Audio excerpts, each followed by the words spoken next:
Hi, I'm Ryan Szymanski, curator for Battleship New Jersey Museum and Memorial.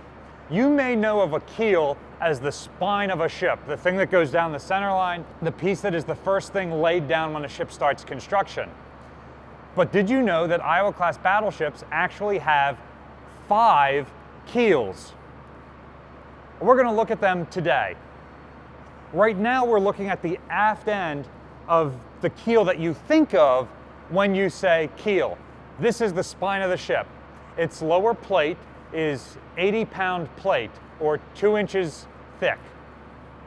And you can see that this is where it terminates between the twin skegs of the ship that house the inboard propellers. Well, actually, the more accurate name for those skegs is the docking keels. So centerline keel is 1, and I'm going to show you that again later on in the video. The docking keels are 2 and 3. While the centerline keel is the first thing laid and it's what gives the strength and the structure to the hull that's built around it, the twin docking keels are how we're able to dry dock an Iowa-class battleship. They have a tremendous amount of weight here at the stern of the ship. Between turret number 3, which is about 2,200 tons when it's fully loaded with shells, and the armored box over the steering gear, there's a lot of weight back here, but as you can see, this is a huge area that's got no blocking or other supports in it whatsoever. So, in order to support that, when the ship is out of the water, and these ships were designed with taking them out of the water and maintaining them in mind, they put these keels in with enough framing and strength on the inside to support the weight of everything above them on their keel blocks. And that's why they're more accurately called the docking keels. You use them when you are in the dry dock. Keels number 4 and 5 are these structures right behind me, which are duplicated port and starboard. They are the bilge keels. They provide some hydrodynamic resistance so that as the ship starts to rock, they sort of act like the wings of an airplane to prevent us from going over too fast. They're pushing against the water, and that helps keep the ship right. It helps make her a stable gun platform. These look flat, however, they're actually V-shaped into the hull.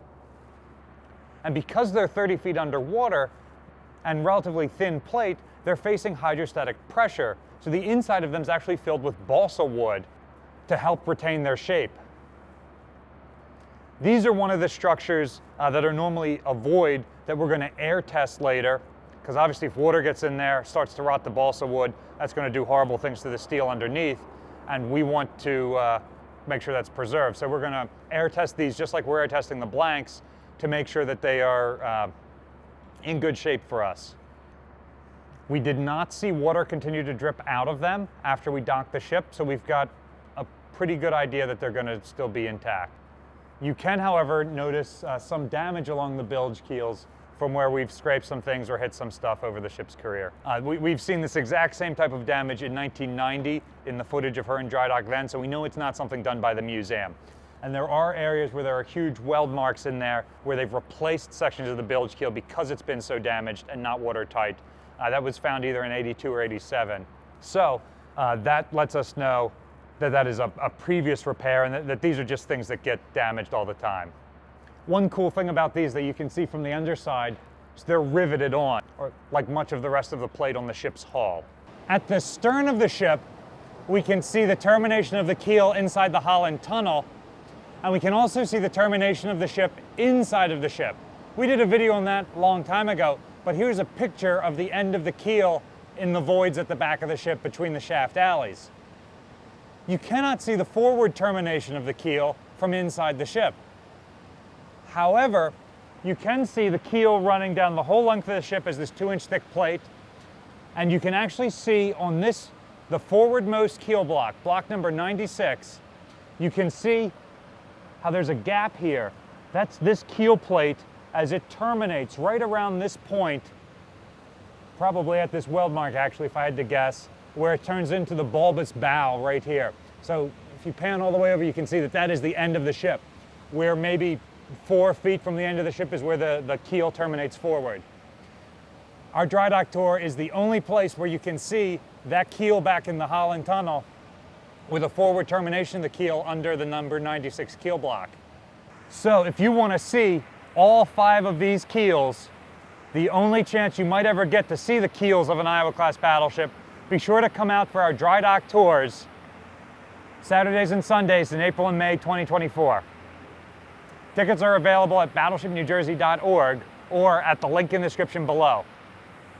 Make sure you get your tickets now before they sell out, because we only have tickets available during daylight hours and limited sizes of groups. So there are a finite number of people, less than 5,000, who are going to get to see this experience. Do you hate how the Navy reuses words for very different things? Let us know in the comment section down below. There should not be 5 different keels on a ship. What are some other things that have a bunch of words that mean the same thing? Ensign for the rank and the other word for flag is one of the things that comes to mind for me. Let me know some other ones you can think of in the comment section down below. Battleship New Jersey receives operating support from the New Jersey Department of State, also from a number of other businesses and private individuals like yourselves.